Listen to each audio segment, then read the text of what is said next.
I stood at the edge of the terrace at Chateau St. Michel, watching the last of the September light turn the Cascade foothills amber, and felt the architecture of my composure begin to shift.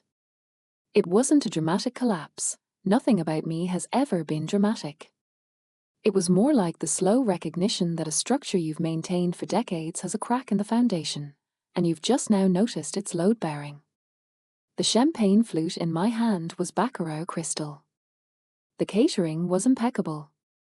My sister's engagement party had the polish of a campaign launch, which made sense given that my mother had been planning it with the intensity of a military operation since Chloe announced, 3 months ago, that James had proposed on a beach in Maui. The guest list included not just family and Chloe's rotating constellation of friends, but also several of my father's business associates, the mayor's chief of staff, and a photographer from Seattle Metropolitan Magazine. I should have known something was coming. My parents don't do anything casually. My father, Richard Morgan, founder of Morgan Freight Logistics, a man who still wore his college ring and believed in firm handshakes as character assessment, stood near the stone fountain, talking to the regional VP of a competing logistics firm. He had that particular quality of ease that comes from decades of being listened to, the kind of confidence that doesn't require volume. When he tapped his butter knife against his champagne glass, the crowd of roughly 80 people quieted instantly. "I want to thank you all for being here to celebrate Chloe and James," he began, his voice carrying easily across the terrace. James stood beside Chloe, looking slightly overwhelmed in the way that people often do when absorbed into the Morgan family orbit. He was a good man, a pediatric nurse practitioner with a steady temperament and a genuine laugh. I liked him. I hoped he understood what he was signing up for.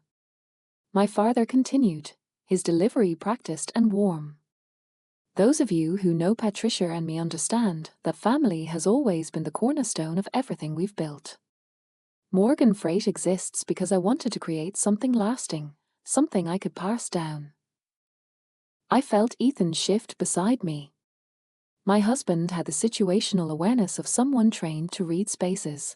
Architecture teaches you to notice what doesn't fit, what's structurally unsound. His hand found mine. "So it gives me tremendous pride," and my father said, his voice swelling slightly with emotion that I recognized as genuine, which somehow made it worse, to announce that as a wedding gift, Chloe will be receiving a 20% ownership stake in Morgan Freight Logistics. There was a half-beat of silence, the kind where people are processing whether they heard correctly, and then the terrace erupted into applause and delighted gasps. Someone whooped. I watched Chloe's face transform into that luminous joy she'd always been able to access so easily, the kind of unself-conscious delight that made people want to celebrate with her. She pressed her hands to her mouth. James looked stunned, his eyes wide. My mother, Patricia, stood near the gift table in a dove-grey silk dress that probably cost more than most people's monthly rent, her expression one of serene satisfaction. The applause continued. Someone near me murmured that the company was valued at over $7 million. 20%. The math was simple and brutal. I stood very still. I have learned, over 35 years, how to keep my face neutral. It's a skill that serves you well in boardrooms and family gatherings that are somehow both and neither. Ethan's hand tightened on mine, not pulling me away, just anchoring me. "That's approximately $1.5 million, as someone else said, too loudly, delighted by the scandal of such generosity. I thought about my own wedding, 7 years ago. We'd gotten married at a small vineyard in Walla Walla, elegant, understated, exactly what Ethan and I wanted. My parents' gift had been a set of all-clad stainless steel cookware. Top of the line, my mother had assured me. The kind that lasts forever. I'd written a gracious thank you note and never mentioned that Ethan and I had already outfitted our kitchen. That we'd been living together for 2 years before the wedding, that we were both 30 and financially independent, and the gift had felt oddly infantilizing, like something you give newlyweds just starting out. But I told myself it was fine. It was thoughtful in its way.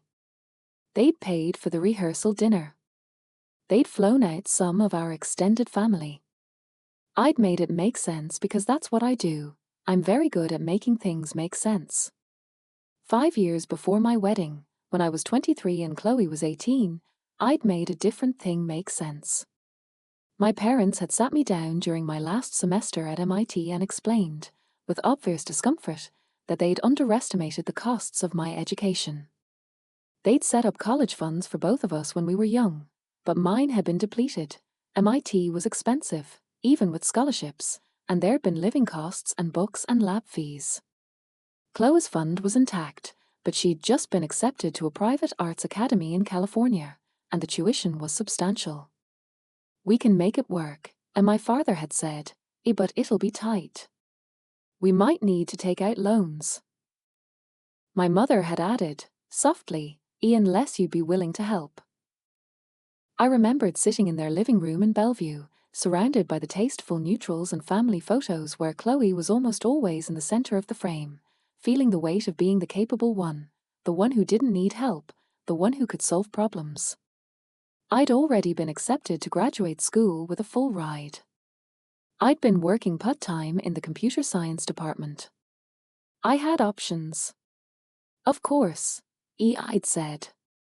Use my fund for Chloe. I'll be fine. The relief on their faces had been immediate and overwhelming. My mother had hugged me. My father had called me mature, selfless. Chloe, when she found out, had cried and promised she'd pay me back someday. She never did, but I told myself it didn't matter. I'd meant it as a gift. I'd been fine, better than fine. I'd earned my master's degree, launched my career, made my own way. Independence was its own kind of victory. Except now I was standing on a terrace watching my sister receive ownership in the family company, and I couldn't make it make sense anymore. I'd worked for Morgan Freight for 2 years, right after my master's degree. My father had asked me to come on board to modernize their cybersecurity infrastructure. The company had been operating with systems that were laughably outdated, vulnerable to everything from basic phishing attacks to serious data breaches. I'd built them an entirely new security protocol, implemented AI-driven monitoring systems, trained their staff, and saved them from what would have been, conservatively, millions in potential losses and regulatory fines. I'd been paid a salary, fair but not generous. I'd never been offered equity. When I'd left to take a position at a fintech firm in Seattle, my father had told me he was proud of me for finding my own path. Chloe had never worked for Morgan Freight. She'd never expressed any interest in logistics or supply chain management or any aspect of the business. After the Arts Academy, which she'd left after 2 years because it wasn't the right fit, she'd moved back to Seattle and cycled through a series of ventures, each one funded or facilitated by her parents. A lifestyle blog about sustainable fashion that folded after 18 months. A boutique in Ballard selling handmade jewelry that closed within a year. A non-profit job that was really more of an extended volunteer position with a small stipend. Most recently, she'd been working as a wedding stylist, which seemed to be primarily an Instagram presence and occasional consulting work. She was talented, genuinely creative, with an eye for aesthetics and a warmth that made people want to be around her. But she'd never had to develop the infrastructure of self-sufficiency because she'd never had to.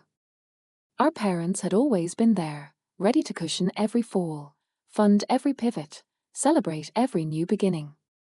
The applause was finally dying down. Chloe was hugging our father, then our mother. James shook my father's hand, looking emotional. The photographer was capturing all of it. I realized I needed to move, to do something, or my immobility would become noticeable. "Excuse me," I said quietly to Ethan, and walked toward the terrace railing, away from the crowd. I heard my mother's voice behind me, bright and performative. "Rebecca, come congratulate your sister." I turned. Arranged my face into something I hoped resembled appropriate happiness. Walked back to where Chloe stood, radiant in a cream silk dress that our mother had probably helped her pick out. "Congratulations," I said, and hugged her. She felt small and delicate in my arms, the way she always had. 5 years younger, but forever the baby, forever the one who needed protecting. "Can you believe it?" She whispered against my shoulder. "I never expected anything like this." "It's very generous," I said, and my voice sounded normal, which was good, because inside I felt like I was watching myself from a great distance, narrating my own actions with clinical detachment. She pulled back, her eyes shining. "You'll help me figure out what it all means, right? The business stuff? I don't know anything about logistics." "Of course," I heard myself say. Someone pulled her away for photos. I found Ethan again. He was watching me with the particular expression he got when he was trying to assess structural damage without alarming anyone. "We can leave," he said quietly. "We can't leave. It's her engagement party." "Becker." He said my name the way he did when I was being overly reasonable about something that deserved unreasonableness. "We can leave." I looked back at the party. My parents were holding court, explaining the logistics of the gift to a cluster of impressed guests. Chloe and James were taking photos by the fountain. The string quartet my mother had hired was playing something lovely and forgettable. The whole scene had the quality of a painting, perfectly composed, golden hour beautiful. And I was standing at the edge of it, same as always, realizing that the edge was where I'd always been placed and where I'd learned to stand without complaint, because standing at the edge meant you were independent, self-sufficient, strong. "Yes," I said. "Let's leave." We made our excuses: early morning, work obligations, the usual polite infrastructure of exits. Chloe hugged me again, told me she loved me, said we'd have lunch soon to celebrate properly. My mother kissed my cheek and said something about how wonderful it was to have the whole family together. My father was deep in conversation and only waved. Ethan drove. I sat in the passenger seat of our Volvo and watched the vineyards give way to suburbs, then the highway that would take us back to Seattle. The sun had set. The sky was that particular deep blue that precedes darkness. "Do you want to talk about it?" Ethan asked after we'd been driving for 20 minutes. "I don't know what to say." "You could start with the fact that what just happened was profoundly fucked up." I laughed, surprising myself. Ethan didn't swear often. He was measured, thoughtful, the kind of person who considered his words. Hearing him name it so bluntly made something loosen in my chest. "It was," I said. 20% ownership." "Yes." "For a wedding gift." "Yes." "And you received." "Cookwee," I said. "And they paid for the rehearsal dinner, which was generous." "Becker." "I know." I pressed my palms against my eyes. "I know." He was quiet for a moment, navigating the merge onto I-405. Then, you modernized their entire cybersecurity infrastructure. You saved them from federal audits. You basically rebuilt their digital operations from the ground up. I was paid. You were underpaid, and you were never offered equity, and now Chloe, who has never worked for the company, who has no interest in the industry, who will probably never attend a single board meeting, gets 20% because she's getting married. When he said it like that, laid out in his calm architect's voice that could make even chaos sound structured, it did sound absurd. It sounded like something that happened to other people, in other families, the kind of thing you'd hear about and think, "How do they not see it?" "They see her as more fragile," I said. "She needs more support. I've always been fine on my own." "You've been fine on your own because you had to be." He glanced at me, then back at the road. Because they made you be. And now they are rewarding her for not being independent and calling it love. I didn't answer. I watched the lights of Kirkland pass by, the dark shape of Lake Washington to our left. My phone buzzed. A text from my mother. So wonderful to celebrate together. Chloe is blessed to have such a supportive sister. XO. I put the phone in my purse. When we got home to our house in Wallingford, a 1920s craftsman that Ethan had lovingly restored, with built-in bookshelves and original fir floors and a kitchen I actually loved, I went upstairs to our bedroom and sat on the edge of the bed. Ethan followed me up but didn't say anything, just changed out of his suit and waited.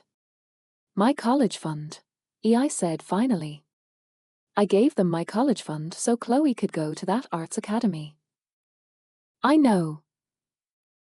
She left after 2 years. It wasn't the right fit. I know. And when she wanted to open that boutique, they co-signed the lease. When it closed, they absorbed the loss. When she was finding herself in Portland for 6 months, they paid her rent. Ethan sat down beside me. Yes. And I don't. I stopped. Started again. I don't resent that she's had help. I don't resent that they love her. I don't want to be the kind of person who's jealous of her own sister. This isn't jealousy, Ethan said quietly. This is grief.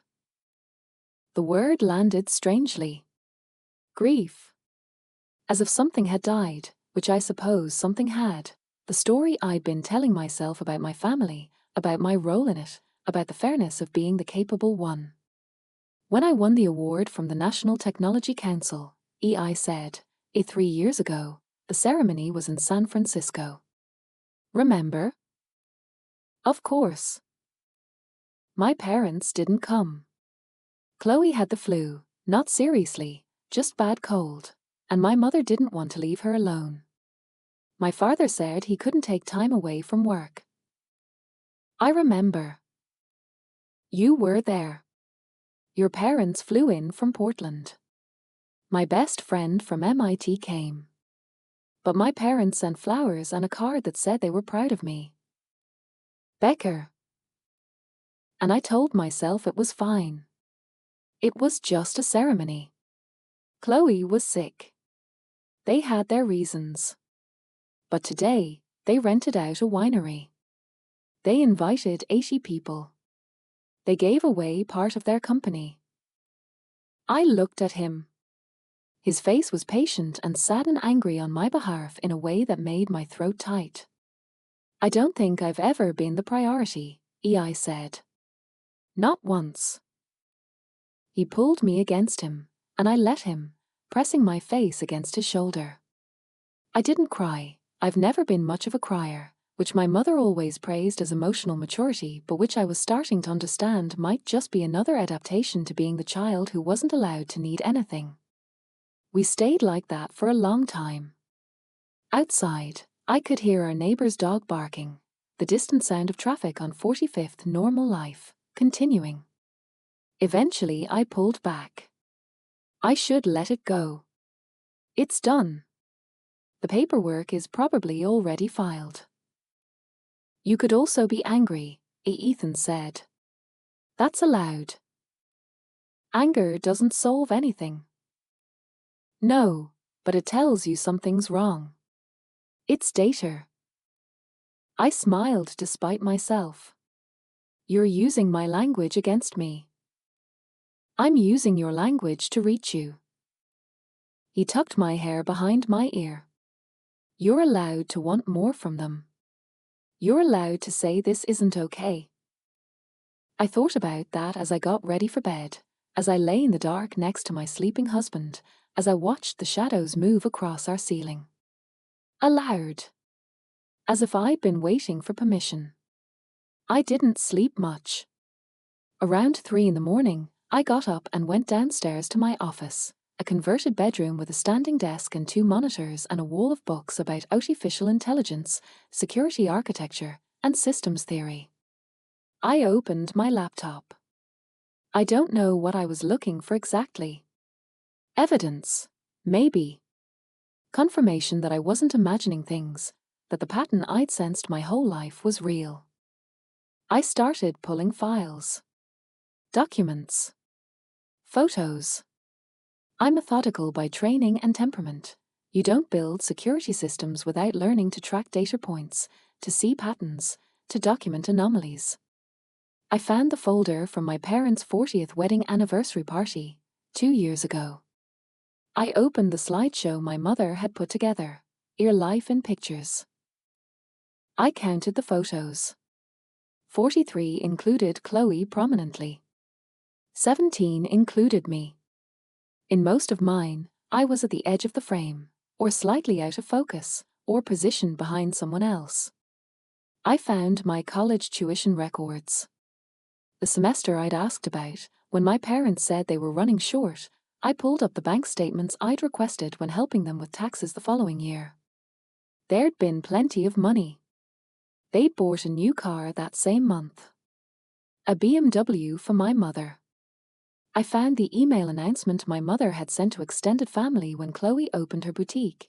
We're so proud of Chloe for following her dreams. Please support her new business.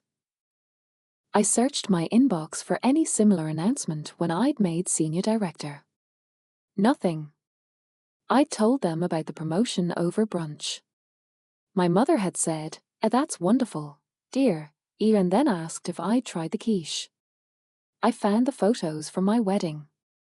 In the family photos, my parents stood on either side of Chloe, who was the maid of honor. I was next to Ethan, which was correct, but the composition made it look like there were two couples, my parents and Chloe, me and Ethan. I found Christmas card photos going back 15 years. Chloe was centered in every single one. I found my middle school report cards, which my mother had kept in a box in their attic and which I digitized when helping them organize. Straight A's. Perfect attendance. Teacher comments, exceptional student. Pleasure to have in class. Remarkable maturity.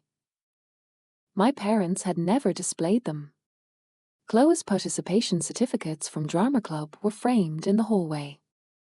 I pulled up my graduate thesis, which had been published in a peer-reviewed journal and cited over 300 times. I'd given my parents a bound copy. I had no idea if they'd ever read it. I opened the photos from the night I'd won the National Technology Council Award, the one my parents had missed. There was me on stage, accepting the award. Me with Ethan and his parents at dinner afterward. Me with my MIT advisor, who'd written in the caption, "A proud doesn't begin to cover it." My parents had sent a flower arrangement. Lilies and roses. The card had said, "Congratulations on your achievement. Love, Mom and Dad." Like I'd won Employee of the Month. By 5 a.m., I had 24 documents open. The evidence was overwhelming and also somehow insufficient, because how do you quantify absence? How do you measure the weight of what you didn't receive? Ethan found me at 6:30, still at my desk. "Hey," he said softly. "Did you sleep at all?" "No." He looked at the screens. "What are you doing?" "Research," I said. "I'm trying to figure out if I'm crazy." He came to stand behind me, reading over my shoulder. I watched his face in the reflection of the monitor, the tightening around his eyes, the set of his jaw. "You're not crazy," he said finally. "It feels insane to care this much. I'm 35 years old. I'm successful. I have a good life. Why does this matter?" "Because it's your family," he said. "Because you deserved better. Because it's not historical, it's still happening." I closed the laptop. I don't know what to do with this. Maybe nothing yet. Maybe you just needed to see it clearly. I showered and dressed for work. Put on the armor of professional competence, tailored pants, silk blouse, minimal jewelry. I was supposed to present to the executive team at 10 about our new fraud detection algorithm. I'd been preparing for weeks. The patent filing had just been approved, which meant potential licensing revenue in addition to my regular compensation. It was a significant achievement. I wondered if my parents would send flowers. At work, I managed to focus. The presentation went well. Our CEO pulled me aside afterward to say I was being considered for a promotion to executive director, which would come with substantial equity and a seat on the leadership team. It was the kind of news I'd normally call my parents about immediately. I didn't call. Instead, during lunch, I texted my oldest friend, Meyer, who I'd known since high school and who'd gone to Dartmouth while I was at MIT but who I'd stayed close to through all the years and distance. "Can we talk?" She called immediately. "What's wrong?" I told her about the engagement party. The ownership stake. All of it. She was quiet for a long moment. Then, Becker, I need to tell you something, and you're going to be upset with me.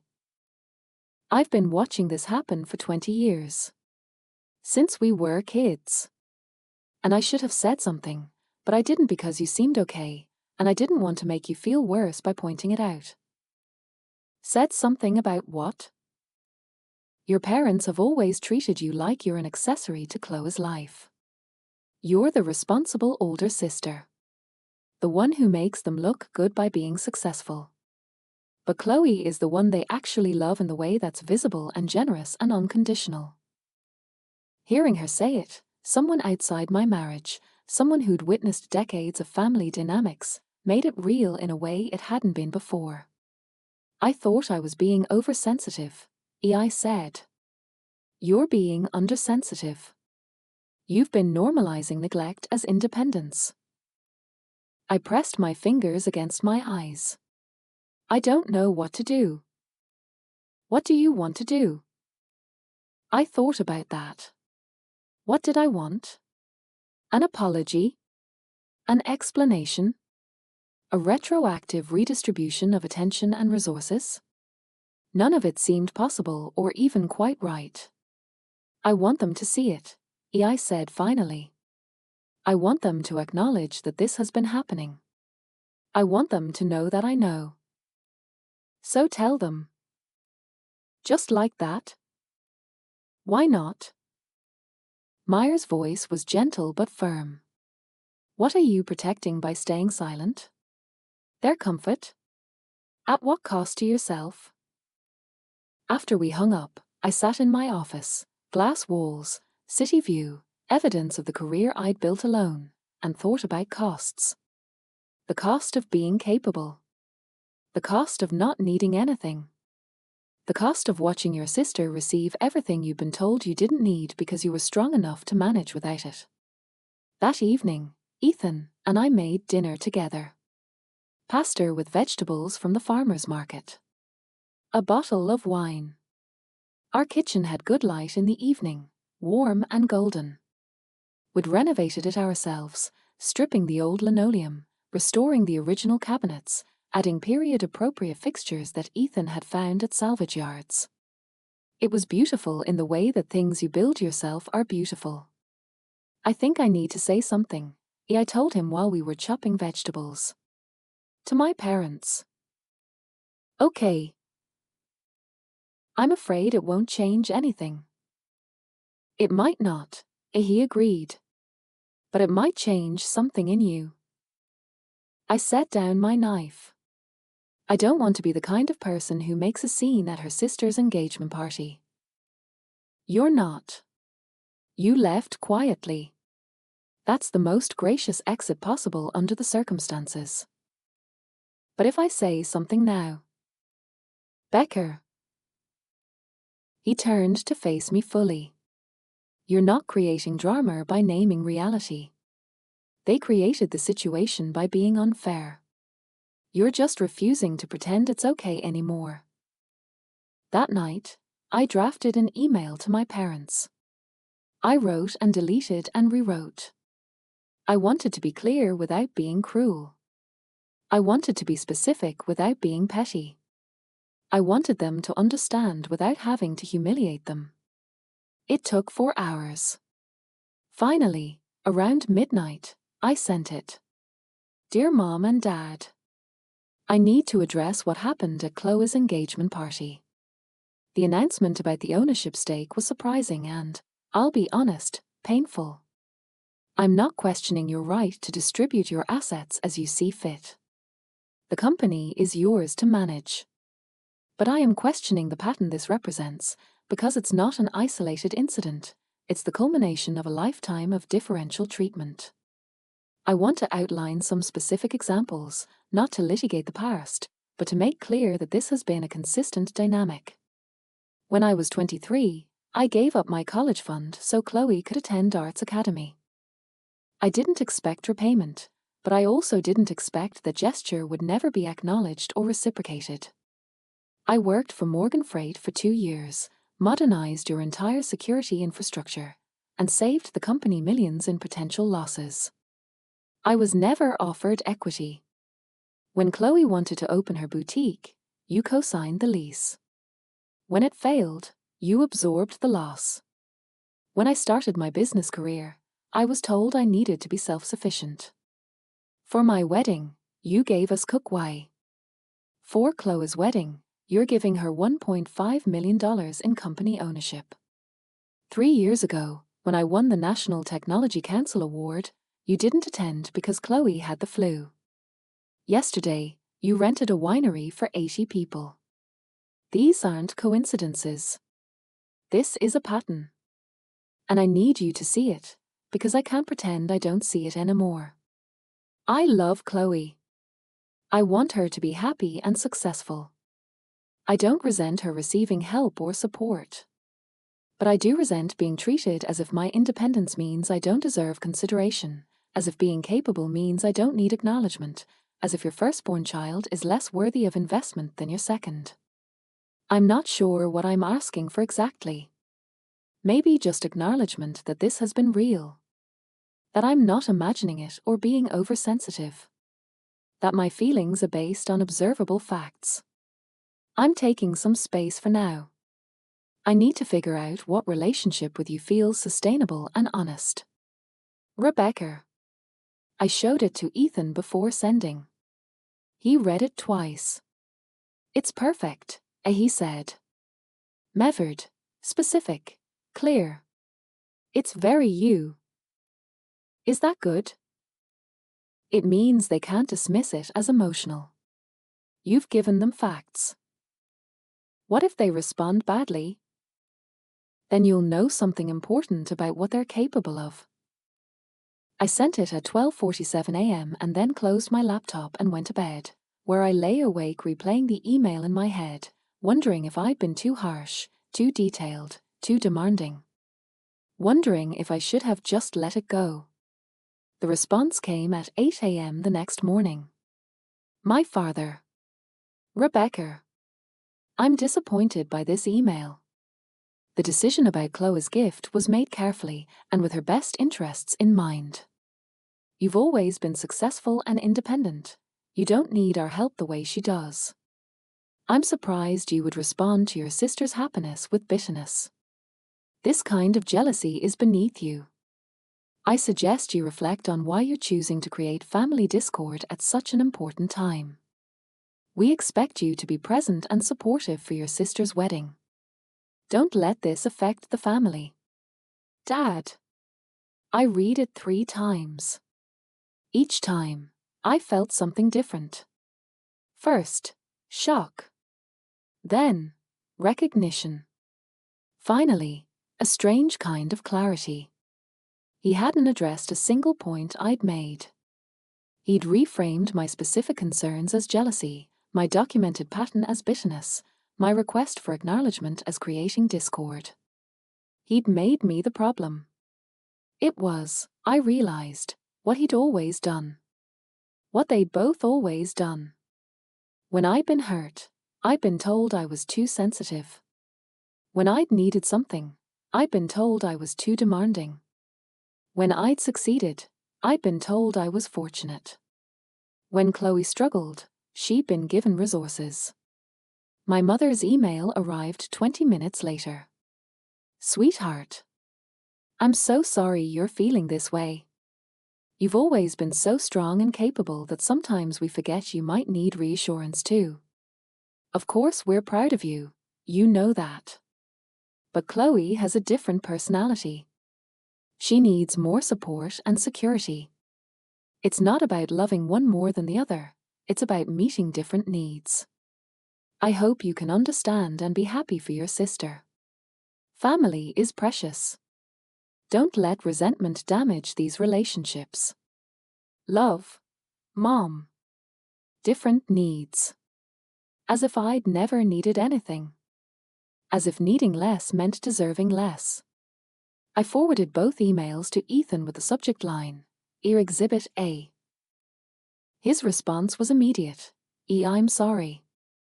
This is gaslighting. You stated facts and they responded with dismissal and tone policing. You deserve better. I forwarded them to Meyer. Her response, fuck them. Not a single acknowledgement. Not even a we hear you. Just stop making problems. I'm angry for you. I sat at my desk and felt something settle. They weren't going to acknowledge it. They weren't capable of seeing what they'd done because seeing it would require admitting that they'd been unfair to their own child for 35 years, and that was too destabilizing to their self-concept as good parents. Which meant I had a choice. I could keep trying to make them understand, keep presenting evidence, keep hoping for a recognition that wasn't coming. Or I could accept what was true and decide what to do with that truth. I called my therapist and made an appointment for that afternoon. Dr. Sarah Chen had been my therapist for 3 years, since the pressure of work and family and the general architecture of being an ambitious woman in tech had become heavy enough that I decided I needed support. She was in her 50s, sharp and direct, with a particular intolerance for bullshit that I appreciated. I told her about the engagement party, the emails, all of it. She listened without interrupting, which was one of her skills. When I finished, she said, what are you feeling right now? Angry. Sad. Vindicated that I'm not crazy. Guilty for feeling vindicated. Why guilty? Because being right about this means my parents have been treating me badly my whole life. And it feels awful to want to be right about that. You don't want to be right about it, as she said. You wish it weren't true. But since it is true, you need it acknowledged. Those are different things. They're never going to acknowledge it. Probably not. Most people can't admit they've caused harm, especially to their children. It's too threatening to their self-image. So what do I do? What do you want to do? I thought about that. I want to not go to the wedding. Okay. But I can't not go to my sister's wedding. Why not? Because that would be cruel. Because it would create a huge family rift. Because Chloe hasn't done anything wrong. Hasn't she? I looked at her. What do you mean? She's accepted years of preferential treatment without ever questioning it or advocating for fairness. She's complicit in the dynamic, even if she didn't create it. She's just accepting what's offered. Anyone would. Maybe. Or maybe part of her knows the scales have been tilted in her favor and she's chosen not to examine it because doing so would complicate her relationship with your parents. I sat with that. It was uncomfortable. I didn't want Chloe to be complicit. I wanted her to be innocent, purely receiving what was given without understanding the cost to me. I don't want to punish her, I said. Going to her wedding or not going isn't about punishment. It's about what you can tolerate. What protects your dignity. You can love your sister and also decline to participate in events that reinforce your diminishment. Over the next 2 weeks, the pressure mounted. My mother called repeatedly. I let most of the calls go to voicemail. When I did answer, she was alternately wounded and pleading. Couldn't I see I was hurting Chloe? Couldn't I understand that family meant compromise? Didn't I know how much this wedding meant? Chloe texted, "I don't understand what happened. Please talk to me. I need my sister." Extended family began reaching out. An aunt I barely spoke to called to say that whatever disagreement we were having, surely it could wait until after the wedding. A cousin emailed about family unity. My mother's best friend sent a Facebook message about forgiveness. The narrative being constructed was clear. I was being difficult. I was letting old grudges ruin a happy occasion. I was the problem. Ethan, to his credit, never once suggested I capitulate. "Whatever you decide, I support you," he said. "But don't go to protect their feelings while sacrificing yours." At work, things were moving forward. The promotion to executive director was approved. My patent was generating interest from 3 major banks. I signed a licensing agreement that came with a substantial bonus. My professional life was expanding just as my family life was contracting, and I couldn't help but notice the correlation when I wasn't managing their emotions. I had more energy for my own ambitions. 3 weeks after the engagement party, my father requested lunch. Just the 2 of us. The Capitol Grill in downtown Seattle. I almost said no. But some part of me, the part that had spent 35 years hoping to be seen, agreed. He was already seated when I arrived, at a corner table with good light. He stood when he saw me, and for a moment we were both uncertain about whether to hug. We didn't. "You look well," he said once we'd sat down. "Thank you." We ordered salmon for me, steak for him, the familiar choreography of being Richard Morgan's daughter. He asked about work. I gave him the abbreviated version. He nodded approvingly. Then, "Your mother and I are concerned about this situation." "What situation?" "This conflict. This distance. It's not like you to be difficult." I set down my water glass. "Dad, I sent you a detailed email outlining specific concerns. You responded by calling me jealous and bitter. That's not actually responding. I'm not going to apologize for how we've chosen to support your sister. I'm not asking you to. I'm asking you to acknowledge that you've supported us differently and that the difference has been significant and painful. You've never needed support. You've always been fine on your own." That's not true. I've needed support. I just learned very early that asking for it wouldn't work, so I stopped asking. He looked uncomfortable. "We did our best with both of you. Your best involved giving Chloe $1.5 million wedding gift and giving me cookware. It's not about the money." It is, though. It's exactly about the money. Money is how you show value. You build a company. You understand assets and equity and investment. You invested in Chloe and you didn't invest in me, and that says something very clear about what you believe each of us is worth. That's not fair. Which part? He was quiet for a moment, his jaw tight. Then, "You have to be at the wedding." "Why?" "Because you're her sister.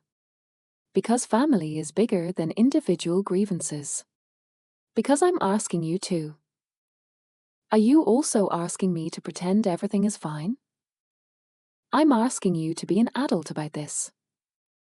I felt something crystallize. Being an adult means I get to decide what relationships serve me and which ones don't. It means I don't have to keep accepting treatment that diminishes me just because we share DNA. If you don't come to this wedding, you'll regret it. Maybe. Or maybe I'll regret going and participating in another event where my feelings don't matter and my presence is taken for granted. We didn't finish lunch. He paid the bill in tense silence and we left. On the sidewalk, he said, I hope you reconsider. I hope you actually read my email, I said. I hope you think about what I said instead of just dismissing it. But I'm not holding my breath. I walked back to my office and felt, surprisingly, lighter. I'd said what needed to be said. I'd been clear. What he did with it was his choice. That evening, Chloe showed up at our house. Ethan answered the door. I heard her voice from the kitchen, tentative, apologetic. Is Becker here? Can I talk to her? I came into the hallway. She looked small and worried, her hair pulled back, wearing jeans and a sweater. Not the polished version of herself that she presented on Instagram, but the younger sister I'd grown up protecting. Hey, I said. Can we talk? Come in. We sat in the living room. Ethan made himself scarce, disappearing into his home office upstairs. Chloe perched on the edge of the couch, her hands folded in her lap. I don't understand what's happening, as she said. Mom says you're upset about the ownership stake. That says you're creating drama. But you've never been dramatic, so I know something's really wrong. I looked at her, really looked at her. 24 years of being sisters. 24 years of me being the responsible one, the one who helped with homework and gave advice and celebrated her achievements. 24 years of loving her while also, I was realizing, resenting her. When you were accepted to Arts Academy, I said, I gave up my college fund so you could go. She blinked. What? Mom and Dad said they couldn't afford both. They asked if I'd be willing to let them use my fund for your tuition. I said yes because I was already accepted to grad school with funding and I didn't want you to miss your opportunity. I didn't know that. I know. They didn't tell you. But I want you to know it now because it's part of a larger pattern. I took a breath. You've received preferential treatment our entire lives. More attention, more financial support, more grace for mistakes, more celebration for successes. And I've received the message that I don't need those things because I'm capable on my own. Becker. I'm not telling you this to make you feel guilty. I'm telling you because at your engagement party, the pattern became impossible to ignore, and I can't pretend I don't see it anymore. She was quiet for a long moment, her eyes shiny. I never thought about it like that. I know. I just thought they were being supportive. I didn't realize they weren't being supportive of you too. They support me differently. They acknowledge my achievements and then move on. They invest in yours. What do you want me to do? It was the right question, and I appreciated her for asking it. I don't know. Maybe just see it. Maybe acknowledge that it's real. Maybe understand why I might need some distance right now. Are you coming to the wedding? I hesitated. I don't know yet.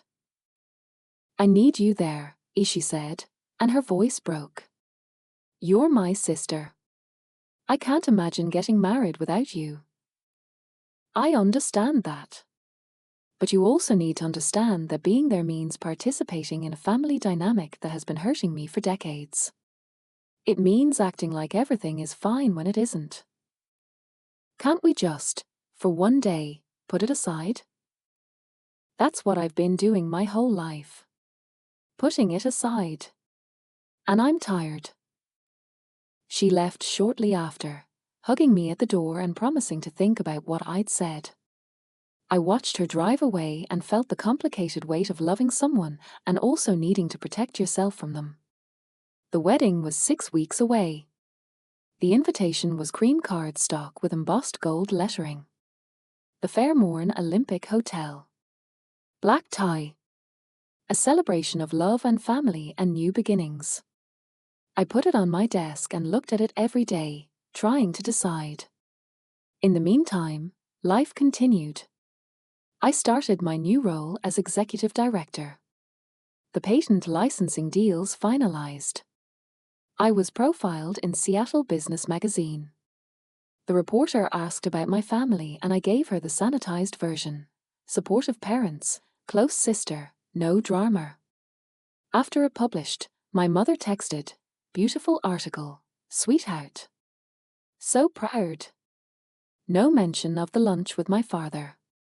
No acknowledgement of my email. Just performance of normalcy, as if that would make it normal. 4 weeks before the wedding, something unexpected happened. My father called. "Can we meet?" He asked. His voice sounded different, less authoritative, more uncertain. "Why?" "I'd like to talk. Properly. Not at a restaurant with other people around. Maybe you and Ethan could come to the house?" I almost said no reflexively. But Ethan, when I told him, said, maybe he's actually thinking about it. Maybe it's worth hearing." So we went. Saturday afternoon, their house in Bellevue, a sprawling contemporary with lake views, the kind of house that announced success. My mother was there, which I hadn't expected. They'd set out coffee and pastries on the dining room table, which felt both hospitable and stagey. We Saturday. The 4 of us, with the lake light coming through the windows. My father cleared his throat. "I've been thinking about what you said. About the pattern. Your mother and I have talked about it." I waited. "We don't agree with all of it," and my mother said quickly. "We don't think we've been as unfair as you're suggesting. But we understand that you felt hurt, and we're sorry for that." It was something. Not much, but something. "We've always been proud of you," and my father continued. "You've never needed us the way Chloe has. You've been independent since you were young. That's not a bad thing. But it doesn't mean I didn't deserve equal investment," I said. He nodded slowly. "Perhaps we should have been more balanced." Perhaps. We did what we thought was right at the time, and my mother said, and there was an edge to her voice now, "We're not perfect parents. We made choices based on what each of you needed. Chloe needed more support." "She needed more support because you gave it to her," I interrupted. "You taught her that she could rely on you for everything, and you taught me that I was on my own. Those were choices you made, and they had consequences." The room was tense. Ethan's hand found mine under the table. My father said, "What do you want from us?" I thought about that. What did I want? An apology? Reparations? A time machine to go back and redo 35 years? "I want you to actually see it," I said finally. "Not minimize it or explain it away. Just acknowledge that you treated us differently and that the difference was substantial and that it affected me." "We treated you differently because you were different," my mother said. "That's not unfair, that's responsive parenting." Responsive parenting would have meant noticing that I was adapting to neglect and adjusting accordingly. Instead, you rewarded my adaptation by giving me less. My father rubbed his face. "I don't know how to fix this." "I'm not asking you to fix it. I'm asking you to see it." We sat in uncomfortable silence. Then my mother said, Will you come to the wedding?" "Is that what this is about? Getting me to comply?" "It's about family," she said. It's about not letting this rift become permanent. I looked at Ethan. He gave me a small nod, not directing me, just indicating he was there. I'll think about it, I said. But I need you to understand that if I come, it's not an agreement that everything is fine. It's not me accepting that your version of events is correct. It's just me choosing to be present for Chloe. That's all we're asking, my father said, though I wasn't sure he meant it. We left shortly after. In the car, Ethan said, that was something. Not much of a something. No. But it was more than nothing. I thought about that distinction, more than nothing but less than enough, and realized it described most of my relationships with my parents. Always a little bit given, never quite sufficient. 2 weeks before the wedding, I made my decision. I would go. Not because they deserved my presence, but because Chloe had asked and because I didn't want my relationship with her to be collateral damage. But I would go on my terms. I called Chloe. I'll be there, I said. Really? She sounded so relieved I felt guilty for making her worry. Yes. But I need you to understand that I'm still working through everything. Being at your wedding doesn't mean everything is resolved. I understand. Thank you. It means everything to me. And Chloe? I love you. But I also need you to think about what I told you. About the pattern. Because if you're going to accept that ownership stake, you need to at least acknowledge what it represents. I will, she said. I promise. The week before the wedding, my mother called to coordinate details, what I was wearing, when we'd arrive, where we'd sit. Back to business, back to pretending, back to the careful choreography of being the Morgans. I let her plan. I agreed to the dress code and the timing and the family photos. I could perform normalcy for one day. I'd been doing it my whole life. The morning of the wedding, I put on a navy silk dress and the pearls Ethan had given me for our anniversary. I looked at myself in the mirror and tried to see what my parents saw, the successful, capable daughter who didn't need anything. You okay? Ethan asked, straightening his tie. I'm functional. That's not the same thing. It'll have to do. The Fairmorn Olympic Hotel was exactly as elegant as I'd expected. Soaring ceilings, crystal chandeliers, the kind of old-money elegance that my mother loved. The ceremony was in the Georgian ballroom, white florals and string quartet, 200 guests. Chloe had chosen everything beautifully. She had that gift. I sat in the third row with Ethan. My parents were in the front with James's parents. I watched my father's back, straight and proud, and thought about ownership stakes and inheritances and the architecture of family wealth. When Chloe walked down the aisle, she looked radiant. Genuinely happy.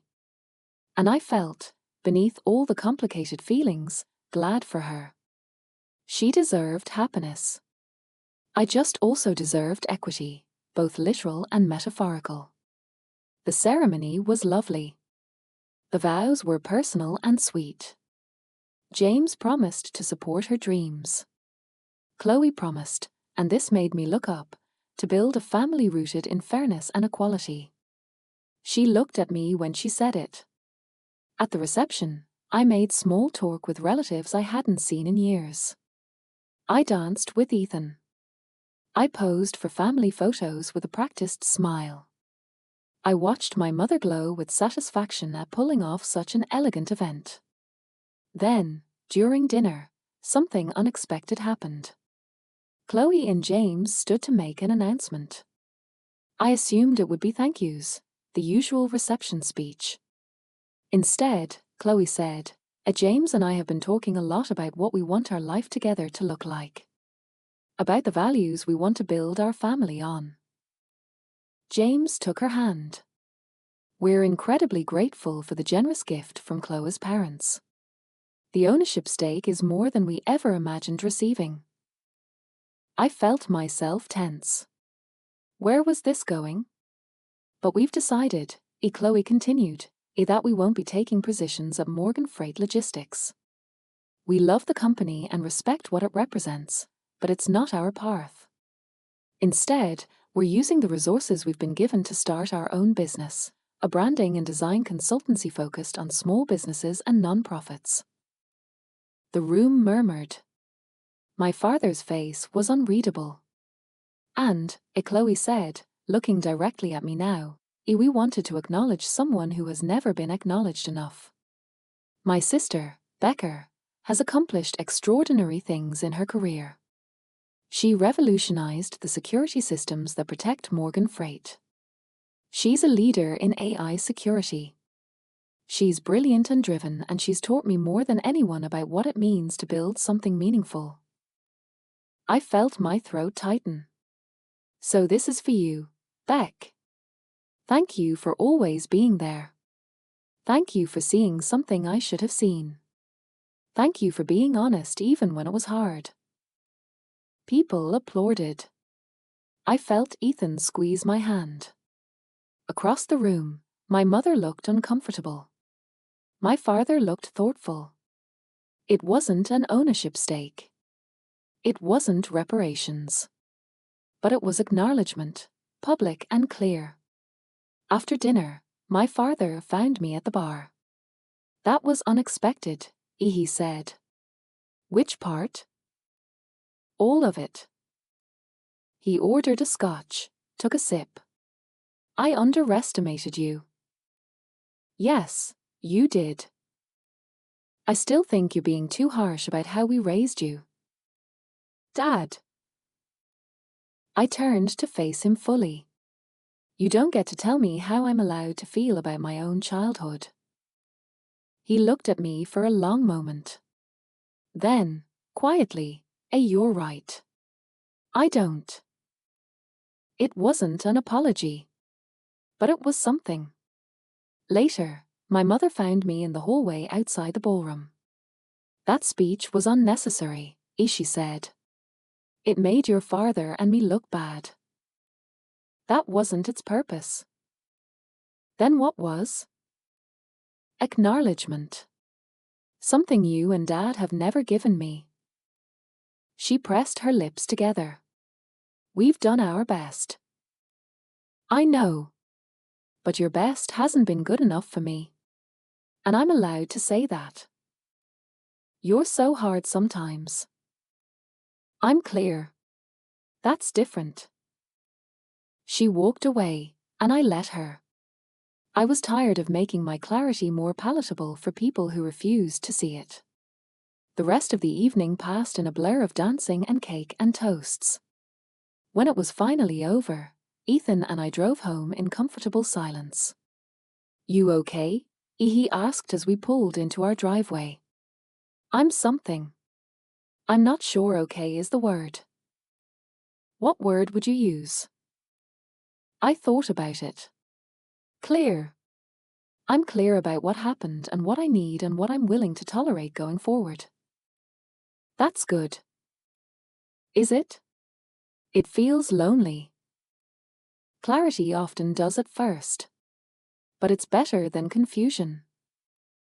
Inside our house, our sanctuary that we'd built together, I changed out of my dress and into comfortable clothes. I sat in the window seat in our bedroom, looking out at the neighborhood, the trees we'd planted, the life we'd made. My phone buzzed. A text from Chloe. Thank you for coming. I meant what I said. I love you. I wrote back. I love you too. Proud of you for choosing your own path. A text from my mother. We should have dinner next week.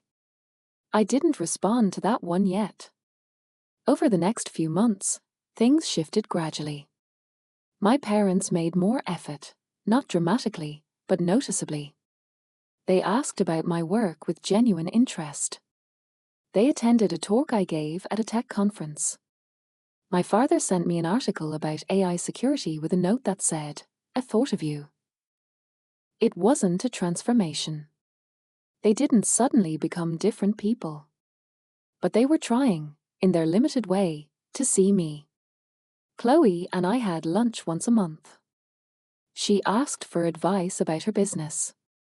She acknowledged, more than once, that she'd benefited from advantages I hadn't received. It didn't undo anything, but it changed the texture of our relationship. 6 months after the wedding, I hosted Thanksgiving at our house for the first time. I'd always assumed it would be at my parents' house, that my mother would orchestrate everything. But I decided I wanted it in our space, on our terms. I cooked.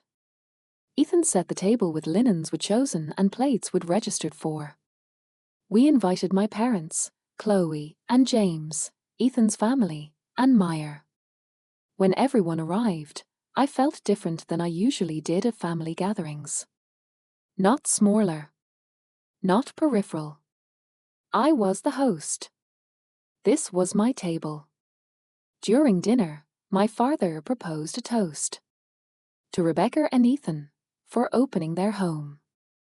And to family, which is complicated and imperfect but worth the effort. It wasn't a full acknowledgement. But it was more than I'd had before. After everyone left and Ethan and I were cleaning up, he said, "That went well." It did. How do you feel? I thought about it. Like maybe I'm writing a different story now. Not the one where I'm the capable daughter who doesn't need anything. A new one where I'm the woman who knows what she needs and asks for it, and creates space for herself even when it's uncomfortable. I like that story better. Me too. Later, standing in our kitchen doorway, I listened to the dishwasher hum and felt the quiet satisfaction of having built something, not just a career or a marriage or a home, but a sense of self that didn't require anyone else's validation.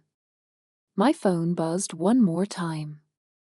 An email from my father with the subject line, "A follow-up." I opened it. "Rebecca, I've been doing a lot of thinking since your email last spring. Your mother and I talked with a family therapist. Yes, we actually did that. She helped us see some things we've been avoiding. You were right. We did treat you and Chloe differently. We told ourselves it was about different needs, but that was an excuse for not examining our own biases. We favored Chloe in ways that were unfair to you. We took your competence for granted and mistook your independence for not needing support. I can't undo that. But I want you to know I see it now. I'm sorry. Dad." I read it 3 times. It wasn't perfect. It didn't fix everything. But it was real. I wrote back. "Thank you for saying that. It matters." And it did. Not because it changed the past, but because it acknowledged the truth of it. Because I'd refused to pretend and he'd finally stopped asking me to. I closed my laptop and went upstairs to where Ethan was reading in bed. I climbed in beside him, fitting myself against his warmth. "Good news?" he asked. Something like that. My father apologized. Actually apologized. "How do you feel?" "Lighter. Not fixed, but lighter." He kissed the top of my head. "You did a hard thing. You told the truth when it would have been easier to stay quiet. That takes courage. It took 35 years. Better late than never." I thought about that as I drifted towards sleep. About the years I'd spent being the capable one, the one who didn't need anything, the one who made everything okay. About the moment at the winery when I'd finally stopped making it okay. About Chloe's toast at her wedding. Acknowledging something I'd needed acknowledged for decades. About my father's email, imperfect but honest. About the family dinner I'd hosted on my own terms, in my own home, as the architect of my own story. Family isn't fixed. It's not static. It's negotiated and renegotiated, built and rebuilt, or sometimes, when necessary, left behind. Mine was being rebuilt, slowly, with better foundations. With honesty instead of performance. With equity instead of favoritism. With me no longer standing at the edge but taking up space at the center of my own life. It would never be perfect. My parents would never fully understand what their choices had cost me. Chloe would never fully grasp what it felt like to be the afterthought. But they were trying, in their imperfect ways, and I was allowing them to try while also protecting what I'd built for myself. And that, I was learning, was enough. Not perfect. Not what I deserved from the beginning. But enough to build on. I fell asleep in my house, beside my husband, carrying the knowledge that I'd finally stopped being small to make other people comfortable. That I'd claimed my own story. That I'd said what needed to be said and survived it.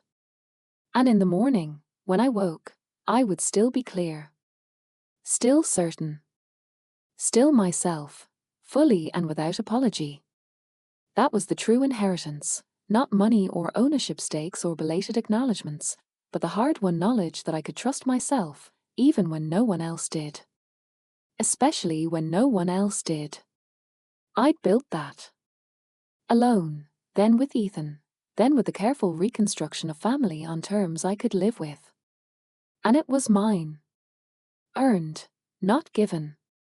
Which made it, in the end, the thing I valued most.